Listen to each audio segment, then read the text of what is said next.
Hi everyone, sorry we had to cut the class short, the internet wasn't working, but here's a video on what you all were wanting to see, and that's the edge-to-edge quilting design.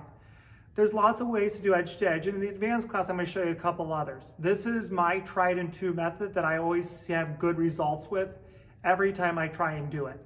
And this is also the one that you have the handout for that I gave you. When you're looking through the handout, there's the front page in white, which is all set up, but when you get to the back and you get to the yellow part is where you have to start repeating to do additional rows to make life easier. I've already brought in a design for us to work with, something that will quilt out quickly and simply, and that's just the basic stipple that they have in the machine. I'm going to have Leslie come here closer though so you can see on the design though.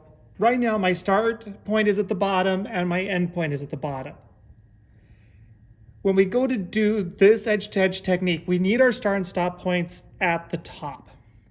So we're going to go to Modify, and we're going to go to Rotate. And over here on the right-hand side, we have Mirror and Flip. We want to flip it and get the start-stop to the top of the design. Once it's at the top of the design, we're ready to start drafting out our area, and that is on a red sidebar on your handout that you want your start and stop at the top. So I've drafted a quilt top here with the white chalk. That's our quilt top. You want your edge-to-edge design to start off the quilt on all three sides. And then we're just going to go to Modify, or we're going to go to Area. Hold on, let me show that again. We're going up here to Area. And everything we did this morning was multi-point. This time we're going to use two corner. So I'm off the quilt to the top and left. I'm going to press two corner. I'm going to drag it across the other side of my quilt and make sure I'm off to the right. And press two corner again. I'm going to press my house so I can see the full area. And that shows me the full quilting area that I have on the machine. So right now that is 27 by 12. Let's say our quilt top though is actually 36. So I'm just going to type in a 36 for the height. So there's our full quilt. We're not going to quilt everything in that pink box. We're just using the pink box area to give us our spacing and sizing for what we need to do. Once we're set here, we're going to go to Repeat. I'm going to tell it to fit and stretch. Notice we still have gaps at the top and bottom. We need to go to Vertical and tell it to fit and stretch as well in the vertical to make sure it's going to fill that whole box. And that's a pretty tight design right now because it's only going to be about 3 inches. So we're going to take out some vertical repeats because you don't need to be watching on the video. It's a pretty ugly design, Scott. Okay, we're add one more back in. And we're going to take maybe 1 or 2 out of the... There, is that better, Leslie? Yeah. Because you just need to see what the technique is. So we've got it sized to quilt our space. For the ease, I just move the machine towards where the start point is, just because it's quicker than letting it walk across the frame. How can I check to make sure I'm not going to hit bars? So I've got my green bullseye here, that's my start point. So I'm good there. When you come down the right-hand side, there's going to be another green dot. When I bring my machine forward, the orange crosshairs are coming, and you want to make sure that you can get to that green dot. Without hitting bars. Yep, and so we're good. We're ready to quilt. So we're going to go Pro Stitcher, Run, and Proceed. Brought up my bobbin thread, resume. It's going to pause.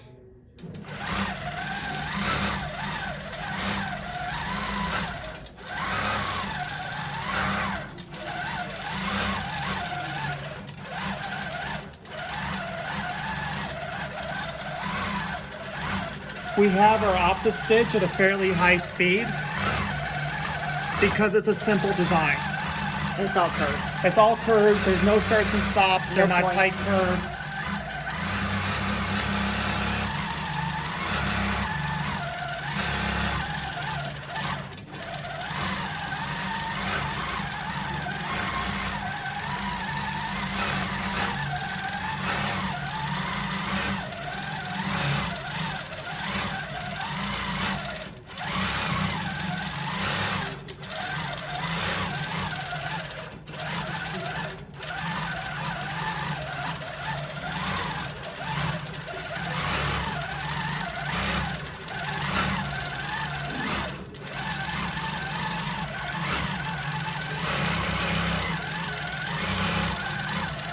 And as we're watching it stitch out, the chalk line represents our quilt top.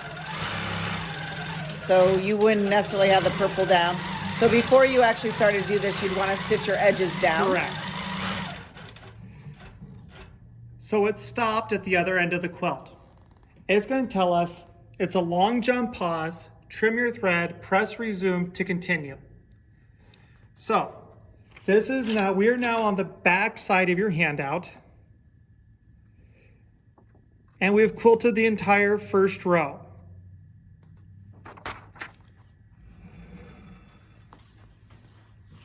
I should do it properly. Do it properly on video.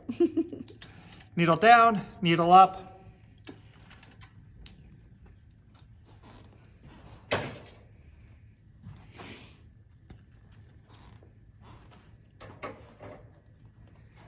I'm going to manually bring the machine over. And I do this for a couple reasons. One is if you let the machine move on its own, it's going to start quilting the next row automatically. And maybe you don't have the room for that. Manually also brings, if you have a big quilt, you'll get across the quilt much faster. I'm going to bring my crosshairs so that they are at the green start point of the second row. And I'm going to drop my needle into the quilt. This is the important part. You've moved it over, you've dropped it in the start point. We are going to quilt row 1, line up on row 2. We will never quilt rows 2 through whatever. We're only ever going to quilt row 1 over and over again. Row 2 is only to get us spacing.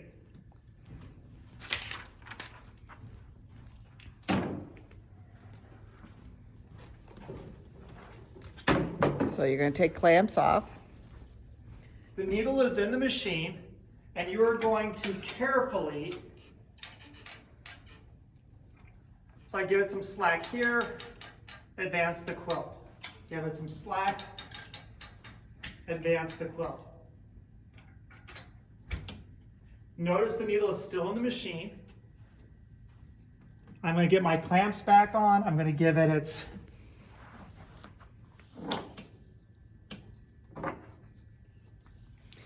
So how'd you know how far to advance it? I should be up to where the green bulls, around where the green bullseye was to begin with. So I'm probably not up With high the enough. crosshairs. With the crosshairs. So I need to go actually.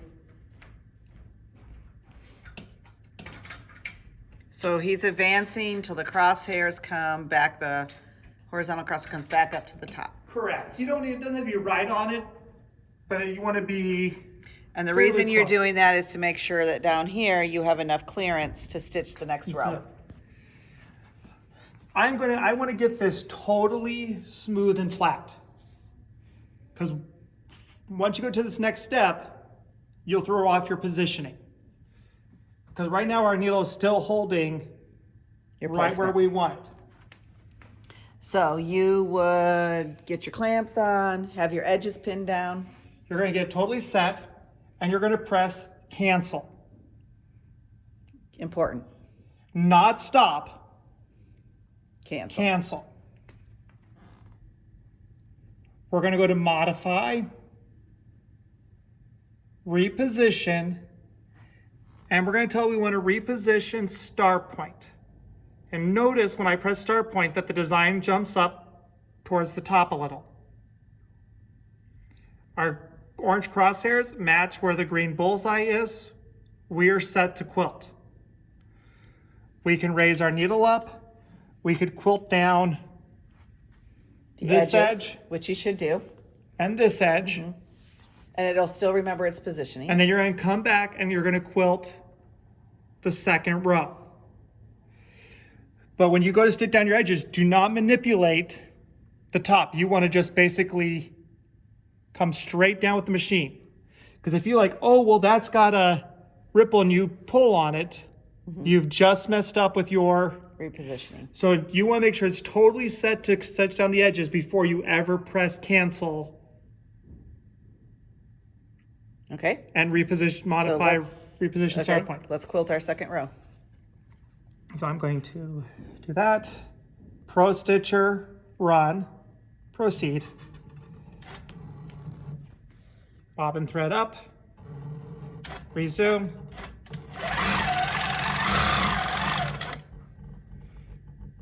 That's our pause delay for sticking the threads.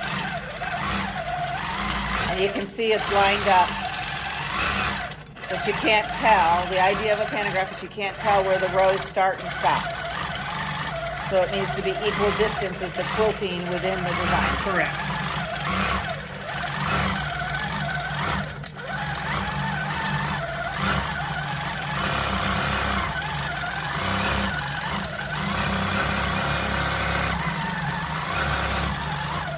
And we are stitching on and off the quilt. That's why we stitch the edges down. I feel like that gives it a smoother design on the edges than a stop and starting right on the edge. You're going to trim it off anyhow when you trim it for binding.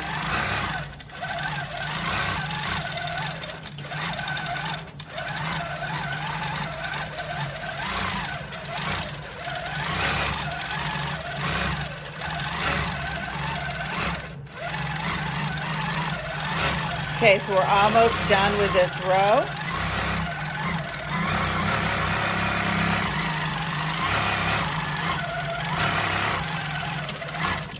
And we're going to repeat that line up advancing as we work our way down.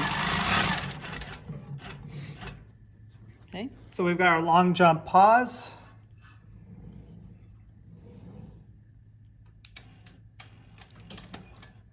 You're heavy with the button. I am. I'm used to my 16 where I have to really. And I bring it back over. Orange crosshairs on this green dot of the second. But I'm stitching out the third row of the quilt, Scott. Correct. You're going to line up with row 2 and you're going to stitch row 1 however many times you need to. And this method, you're not working your way down the quilt. Correct. Rows 2 through whatever are only there for positioning. Are for spacing guidance. You're just going to quilt row 1 over and over and over again. There's reasons that you might quilt through the whole quilt, but that's for the advanced class. This is the one that I found is the tried and true, quickest way to do an edge to edge. Okay. So we've got that there. Now what are we doing next? We're going to advance the quilt. So we're going to take our clamps off.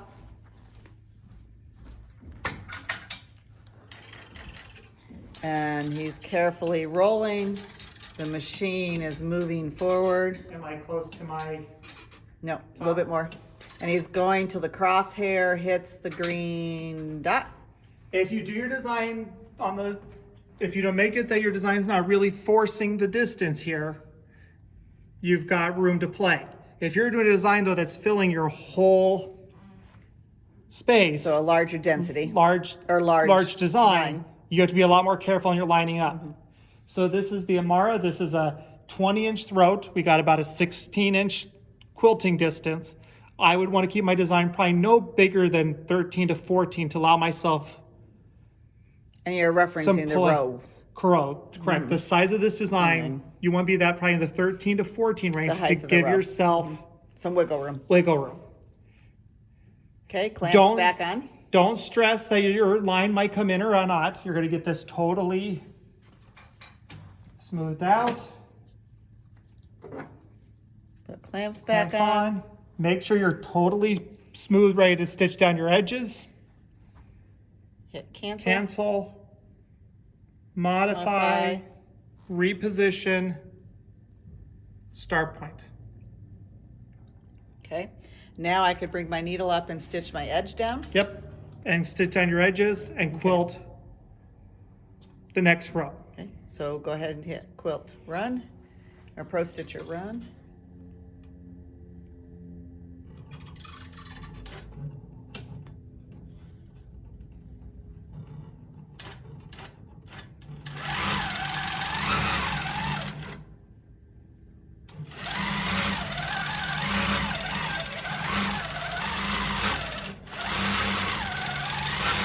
And there we go.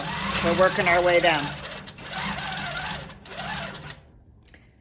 And you would just repeat that until you're done through the quilt. So when you get down to the bottom, you may be stitching off the edge. You might be stitching off the edge when you get to the bottom. Right. So as long as I have You're pinned it, stitched it down, you should be good. it should be able to go over the edge and Yep. finish it off. And that I have enough backing, that I'm not Yep. stitching into leaders. Okay. So that's edge to edge, following that direction. There's Directions. other ways to do it, but this is the one we're going to show you today. We'll show you other ways in advanced And class. stuff. So Okay. hopefully that helps you out, and this can be a video you can use as a reference if you get stuck at home. Okay. Thank you guys for hanging in with us today and bearing with us on the technology scenario. I think we did okay. We'll figure out the technology so we don't fade in and out. And we appreciate you I think Kevin's giving us an working on effort. that right now for us. So we will see you again in the next class. If you have questions, by all means, don't hesitate to email us or give us a call. Okay. Thanks guys so much. Appreciate it. Happy quilting.